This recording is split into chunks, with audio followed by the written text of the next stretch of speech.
Bahrain's Ministry of Interior has now made a serious claim amid the ongoing Middle East war. Bahrain has stated that Iranian aggression indiscriminately attacked civilian targets and caused material damage to a water desalination plant following a drone attack. Remember, earlier reports mentioned that US strikes on an Iranian desalination plant led to 30 villages being directly affected. I have Ambassador Gauri Shankar Gupta, former diplomat, and Mr. Karori Singh, foreign affairs expert, joining me. Ambassador Gupta, how do you see this latest development that we're sharing with our viewers? Vaisali, I think the latest development last night and today have not been very good. Firstly, indiscriminate attack on Iranian oil facilities, and there was also attack on a desalination plant in Iran, on an island. And now Iran's retaliation, firstly against Bahrain on a desalination plant, and then also on UAE and Kuwait. I think these are going to lead to further escalation in this conflict. And this is going beyond the defense installations. This is going on, very critical infrastructure of the countries. And if this continues, obviously, people will suffer, and the oil prices will, take a new jump. And we already have seen oil prices going from $64 a barrel to $84 a barrel in the last 1 week, 9 days, and it will go up if the oil installations are under attack. And I'm sure the Iran will also retaliate on oil installations firstly on Israel, and then maybe even on the other Gulf states. That would engulf the entire region in a very, very serious situation that will also impact the entire global economy and what you call movement of the people from one place to another. Now, President Trump, whatever he has done, one thing he should not have done is that unconditional surrender. He should have said, okay, we are ready for talks whenever Iran is ready for talks. That should be the approach. Then I think things can get resolved. Because Iran did give some indication, like their deputy foreign minister who was in Raisina dialogue in Delhi, he indicated that they are ready to talk. After that, the Iranian president apologized to the Gulf states and said that those attacks on them were not good and they were decided by local commanders and we will not repeat that. So these were positive signs leading to some sort of dialogue. But now this new escalation since last night could actually further escalate the situation. And I was feeling that even within the Iranian territory, if this kind of attacks takes place, then I think public may go against US because they will not like their basic, economic infrastructure to be disturbed. So far as the nuclear installation, so far as the missile infrastructure and drone infrastructure was concerned, it was fine. But going into civilian infrastructure leading to serious economic crisis because Iran is not in a position to manage its economy properly. We have seen demonstrations against economic conditions in Iran, and now they will certainly worsen. So it can lead to problems. Now there are two opinions here. I was listening to some of the individuals and very responsible people on channels. They say some people are unhappy and they might come out and demonstrate against the regime in Iran, while some others may become more patriot and go against US. So we don't know how the opinion will finally shape, but things are getting into a very, very delicate phase with these attacks last night and today. Over to you, Vaisali. Mr. Karori Singh, I'm also coming to you now. I'd like your comments on the development and also what Ambassador Gupta is saying. Vaisali, you see, we must think of what went with the whole strategy and how the things are going wrong with the Israel-US strategy, the way they have planned. I think the strategy is not well planned. Well planned in the sense US has made it clear that Israel has planned the war, we are following. It means US should have planned its own strategy, not US should not follow Israel. The second thing is that Trump has not consulted US allies. And when initially Britain refused to join, and then now Trump is threatening UK that I don't need your support now. Similarly, Trump is encouraged by his success in Venezuela and Nigeria. So, whole the strategy is guided by AI, and it is becoming clear that the school was targeted in Iran, where 180 children were killed. It was AI determined target. AI determined the target. So the AI has so many lapses as well. So the whole system is dependent on AI, whereas war should be fought with the sense of history and realistic awareness of politics. And I think the US strategy is completely lacking in the sense of history and realistic awareness of politics. And that is why things are not going towards the right direction. It is easy to start war, that can be your choice. But which way the war will go, you have no choice. The incidents will take you the way incidents go. So now the things are not in the US hands. And meanwhile, President Trump is giving contradictory statements. Sometimes he is saying, I am making Iran great again, make Iran great again. Then he is saying the leadership should be chosen in consultation with me. And he is also saying, I will not talk to Iran. And another way he is saying that Iran has apologized. So the Trump is highly inconsistent. I don't know how it is. But US is such a huge country. It has a largest office, Pentagon. I think Trump has overruled the Pentagon advice. Otherwise, the Pentagon is analyzing everything minutely with a sense of history and awareness of politics. So it's, I think, a one-man decision that is the Trump. Mr. Singh, I'll just come back to you. I have some breaking news now. Warning signs are sounding in Bahrain again for the second time in the last 30 minutes. This comes after Iran launched attacks on Bahrain overnight as well. Now, Iran's Shahid 136 drone hitting a hotel reportedly used to house US military personnel. Let's listen into the sirens.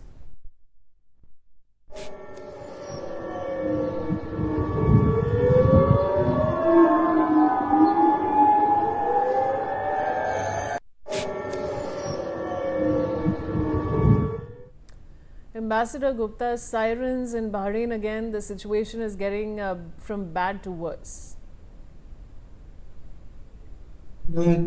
Yes, Vaisali, I have lived in Bahrain.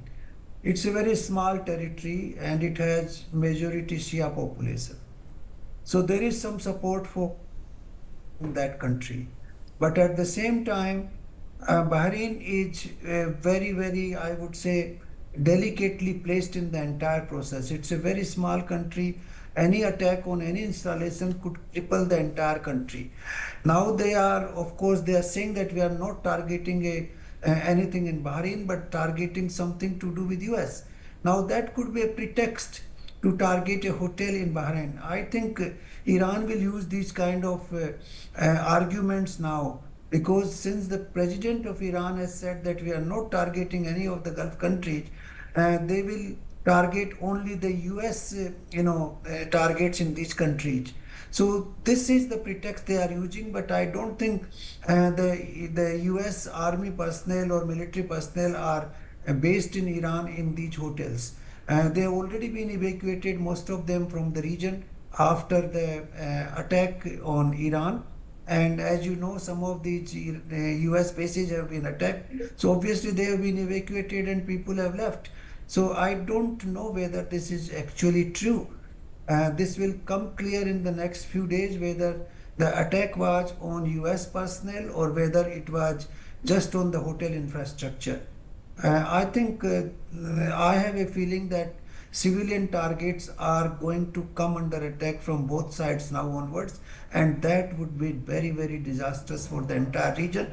The Gulf region will suffer because they depend too much on tourism, they depend too much on energy exports. If the energy targets and tourism are affected, obviously problems will multiply. I was just looking at that some limited flights taking off from Dubai, some limited flights from Qatar, but these are only for those passengers who are either going back to their own destination or returning back to Dubai or Qatar, not in transit.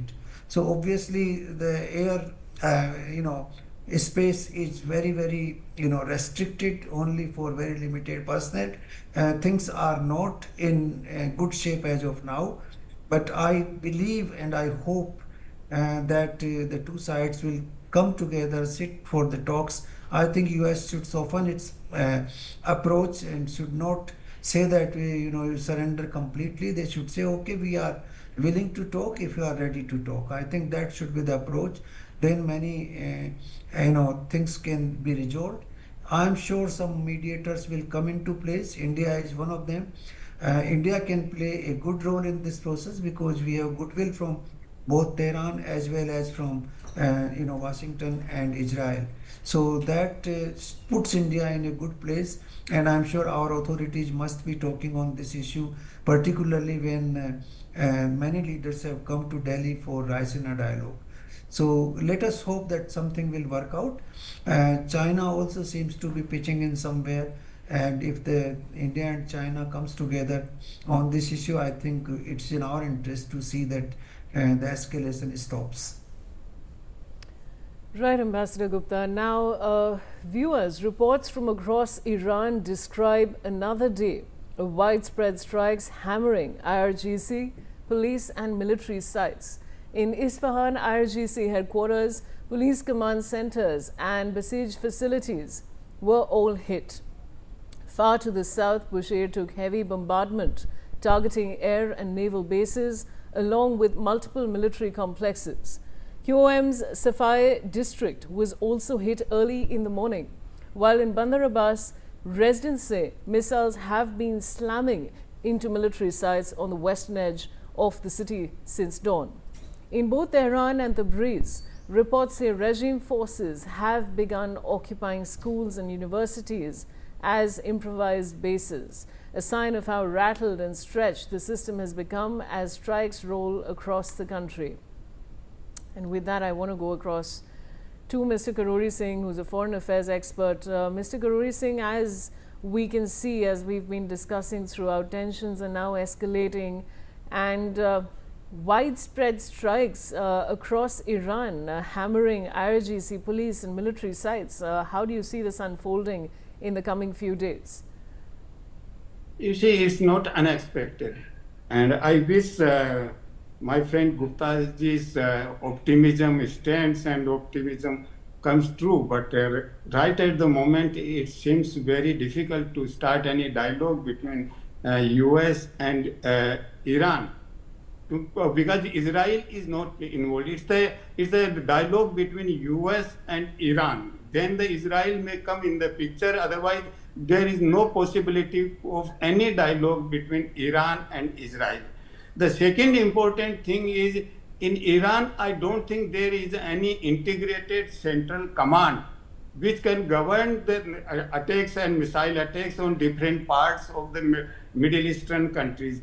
In fact, I must say the war is expanding, escalating. It's Lebanon, and it is going up to Syria because Syria is affected. So other countries are getting affected beyond the Gulf Cooperation Council members. So right at the moment, how things can be controlled, that is the worrisome situation. And I don't think anybody is coming forward to bring the warring parties together. Only the backdoor diplomacy is being done to some extent, Turkey or Pakistan, with the Iran only. I don't think they are in touch with the United States, and they will be able to convince the United States So right at the moment, I am somewhat pessimistic. I'm not so optimistic because war will go on for some longer time, and it will have disastrous effect not only in the Middle East, Iran or Israel, but whole of the world. The whole supply chain will be disturbed. Then the inflation will take place, and then the people will face hardships in different parts of the countries. So the war effect will be the greater and wider throughout the world. So how things can be brought to the negotiating table? I am a bit disappointed, and I must blame not only in Iran but US as well, because US has not developed any coordinated strategy. In the past, if we'll see when the Iraq crisis took place, US planned the strategy in a proper manner and then asked the allies that I have a mission, you have a money, you finance our mission. Right at the moment, there was no something like US has a mission and US will ask some allies for the money. Nothing like that is happening. So it's a sort of casually taken decision by the United States, and being a superpower is really disappointing that the superpower is taking decision of a war in such a casual manner, and now how to come out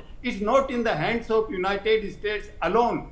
So, and no country has dared to convince that Trump at this point of moment, and even the US allies are feeling isolated in this situation.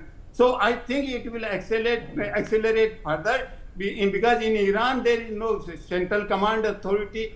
Israel is getting desperate. US is having determination to ruin the Iran in any way. So such right, a Mr. Singh, I'll have to interrupt you. I have to desperation take this breaking news coming in. Now, the latest visuals coming in from Tehran show the amount of devastation caused by the US strikes on oil depots in and around Tehran. The sky above Tehran is still filled with oily dark smoke after US-Israeli strikes torched the Sirens oil depot. And Ambassador Gupta, I was earlier in the afternoon discussing with somebody that Iran is otherwise such a beautiful country known for its architecture, its people, its food and its rich culture. It's very devastating. It's very sad to see it getting destroyed like this. And when we talk about the oil depots, there's also the question of, we were discussing earlier that, you know, if there's rain that happens, they're saying that the effects of that will be very devastating. The rain droplets that fall on somebody would actually burn their skin. So what nuclear weaponry are we talking about when the US is doing this to this country? Yes, Vaisali, I think this is not a very good decision on the part of US and Israel to, shower bombing on all these oil installations. But let me tell you one thing, though, Iran is a very civilizational country, as we call them. But in the last 3-4 decades, they have not behaved in a civilized fashion. What they did was they imposed a very, fundamentalist Islam in the country. They took away all the rights of the women. Women were not even the second-grade citizen. In fact, they were treated with complete disrespect. Then they propagated and they supported these three, terror organizations, Houthis, Hamas, and Hezbollah. I think if they had avoided all this, Iran could have become a very important economic power in the region, because it has a civilizational legacy, it has talent, people are educated, and therefore they could have become. But basically, this radical regime in Iran has actually been responsible for this. Now we can say, that it is incorrect on the part of US to invade. Technically, I fully agree on that, because this is against the international law, what kind of system you want to have. But ultimately, you have to realize that any irresponsible power having nuclear weapons could be misused and could be disastrous for the world as a whole. And I think that was the reason the US and Israel acted. And Iran also wanted complete dissemination of Israel, which was not desirable. a coexistence and tolerance is the minimum requirement of a civilizational state. So that is where I think Iran did a mistake. I'm sure they will learn from these mistakes. And if they have a moderate regime, whether it is a regime of religious nature, doesn't matter, but they should have moderate policy within the country and for outside world. I think that would be the best thing for Iran to do. And that is why we see this destruction coming. But this destruction is going to impact everybody in the world, because the oil resources coming from that region are approximately 20% of the global energy resources. For India, they are about 40%, I believe, because Saudi oil and Qatari gas and Omani gas is very, very crucial for us. So far, we are able to manage ourselves, but ultimately, if this continues, the prices in India will also go up. So let us see how things move. But I think, in my view, this radical regime in Iran invited this disaster. If they Ambassador had not Gupta,